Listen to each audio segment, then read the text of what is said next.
সৰ্বশিক্ষা অভিযানত কাম কৰি থকা শিক্ষকসকলৰ চাকৰি নিয়মীয়াকৰণৰ এটা ব্যৱস্থা চলি আছিল।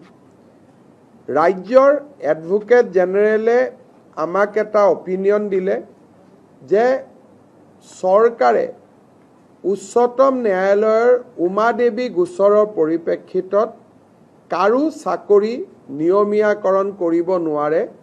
কেবিনেটৰ এই পাৱাৰ উচ্চতম ন্যায়ালয়ে প্ৰত্যাহাৰ কৰিছে। তাৰ পৰিপ্ৰেক্ষিতত আমি কাৰো চাকৰি নিয়মীয়াকৰণ কৰিব নোৱাৰোঁ। কিন্তু সৰ্বশিক্ষা অভিযানত কাম কৰি থকা শিক্ষকসকলক যাতে আমি সকাহ দিব পাৰোঁ, তাৰ বাবে আজি কেবিনেটে ৩৫,০০০ নতুন শিক্ষকৰ পদ চৰকাৰত সৃষ্টি কৰি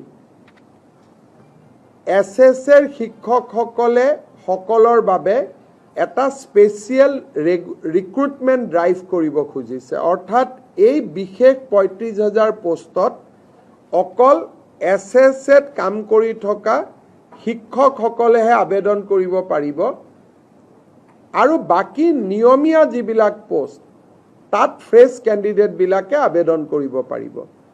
এই ৩৫,০০০ শিক্ষকে SSR পৰা আহি চৰকাৰত সোমোৱাৰ লগে লগে সৰ্বশিক্ষা অভিযানত ৩৫,০০০ পোষ্ট বিলুপ্তি হ'ব। অৰ্থাৎ সৰ্বশিক্ষা অভিযানৰ ৩৫,০০০ শিক্ষকে স্পেচিয়েল ৰিক্ৰুটমেণ্টৰ বাবে চৰকাৰত আবেদন কৰিব। চৰকাৰে তেওঁলোকৰ কাগজ পত্ৰ চোৱাৰ পিছত তেওঁলোকক নিয়োগৰ সুবিধা কৰি দিব চৰকাৰত, য'ত NPS পাব, চৰকাৰৰ পে স্কেল পাব, ইনক্ৰিমেণ্ট পাব, গোটেইবোৰ পাব। কিন্তু এইখিনি হৈ উঠাৰ পিছত সৰ্বশিক্ষা অভিযানত পূৰ্বতে কাম কৰি থকা তেওঁলোকৰ পদসমূহ বিলুপ্তি হৈ যাব। অৰ্থাৎ আমি ৰেগুলাৰাইজেশ্যন কৰিব নোৱাৰাৰ বাবে আমি স্পেচিয়েল ৰিক্ৰুটমেণ্ট ড্ৰাইভ সৰ্বশিক্ষা অভিযানৰ শিক্ষকসকলৰ বাবে কৰিব খুজিছোঁ।